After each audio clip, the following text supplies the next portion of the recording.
Hi, my name is Matt Walker. I am a professor of neuroscience at the University of California, Berkeley, and I am also the author of the book Why We Sleep. And I'm here to speak about some tips for getting better sleep and also some of the bad things that happen when you don't get enough sleep. So many of the things that people use to try and help them sleep inadvertently are actually harming and hurting their sleep.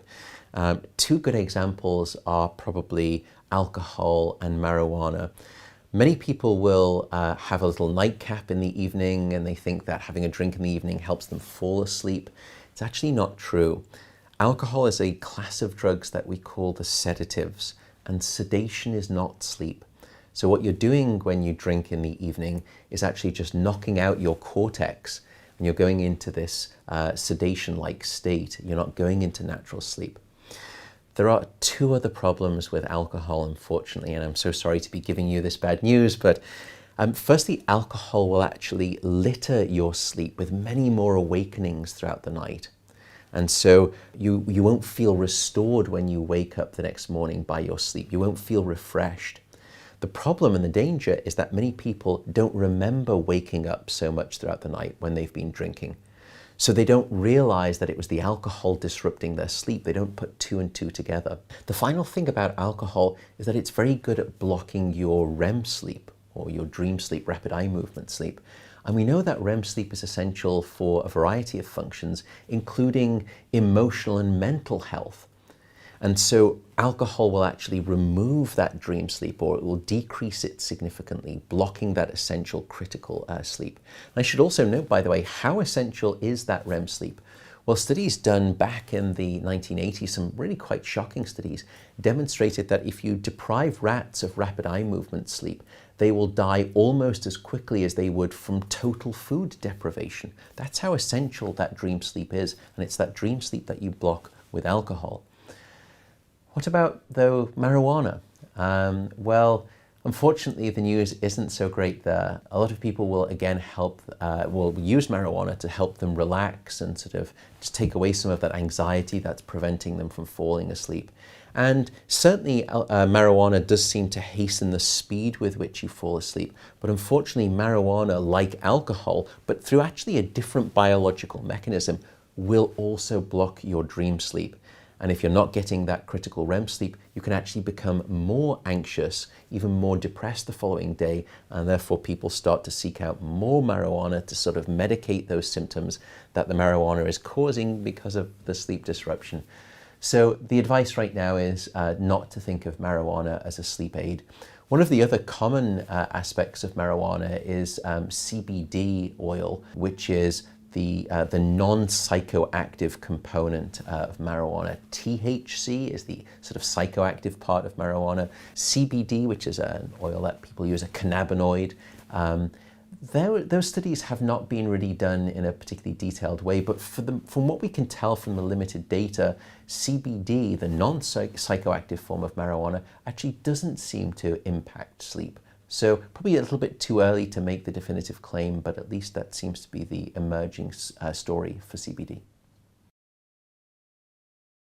So what happens if you've pulled an all-nighter or you've had a short night of sleep? Maybe you went to bed too late and you need to wake up early again. Can you get back that lost sleep? Unfortunately, this is one of those myths. Sleep is not like the bank, in the sense that you can't accumulate a debt and then hope to pay it off at a later point in time. And let me give you the evidence to make that point very clear. If I were to take an individual and deprive them of a whole night of sleep, 8 hours of lost sleep, and then I give them all of the recovery sleep that they want on a second night or a third night, yes, we see that they sleep longer. They try to sleep it off, as it were. But do they get back all of that 8 hours that they've lost? And the answer is no. Even if we keep measuring them, they never get back that sleep that they lost. So you cannot accumulate a debt and then hope to pay it off at a later point in time.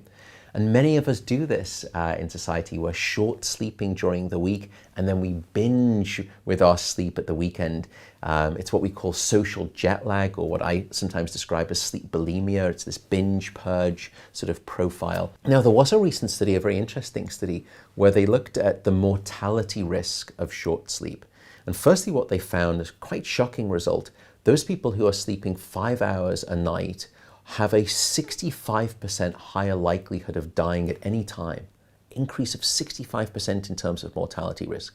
However, if you get another group of people who are short sleeping, maybe just 5 or 6 hours a night during the week, but then sleep a little longer at the weekend, you can actually reduce some of that mortality risk. But there's a danger here. We know that that sort of social jet lag, binging at the weekend, short sleeping during the week, is associated not necessarily with a shorter life, but it's associated with a far less healthy life. You're far more likely to suffer from diabetes, to be obese, to have poor cardiovascular health and have cardiovascular outcomes.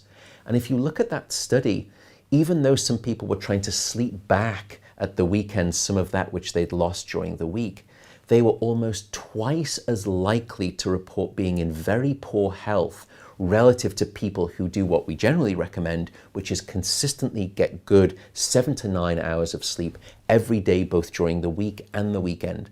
So the recommendation right now is to get consistent sleep, whether it's the weekend or the weekday. Keep doing that consistently. Unfortunately, sleep is not like a credit system, not that you would wish for, unfortunately. Should you use a snooze button? Well, certainly what I've said before is that regularity is critical, going to bed at the same time and waking up at the same time. And certainly using alarms can help you do that. And I use the word plural there, alarms. What I mean is not to have multiple awakenings in the morning. I mean, we should all set a to-bed alarm. You know, think about the time that you need to go to bed to get that 8-hour sleep opportunity, and then set the alarm maybe sort of 15 minutes before, and that's just the call. It's sort of like last orders at a bar. Now is the time to sort of start preparing to get ready for this sleep event. You can also, by the way, just sort of before sleep, in the last hour, you can sort of get into your pajamas, your sleeping clothes, brush your teeth, floss your teeth, do all of those things that end up taking away sort of an additional 15 minutes or 20 minutes. Get those in ahead of time. But what about the snooze button though? Unfortunately, it's probably not a good idea, because there is some data that I discuss in the book where if you look at the cardiovascular response to an alarm, it's actually quite a stressful event for your cardiovascular system. We see a spike in heart rate, stress chemicals increase. Now, it's fine to use an alarm just that one time in the morning to wake you up, but you shouldn't really be hitting the snooze button, because then you are repeatedly assaulting your cardiovascular system. And you may think, well, you know, I only hit it maybe sort of 3 or 4 times, you know, how bad is that? Well, maybe for that one day it's not bad, but if you're doing that every single day, every week, every month, every year, every decade, across a lifetime, you can imagine the type of additional cardiovascular strain that that places on people. So use the alarm, that's fine, but try to use it once and then get up and have a good day.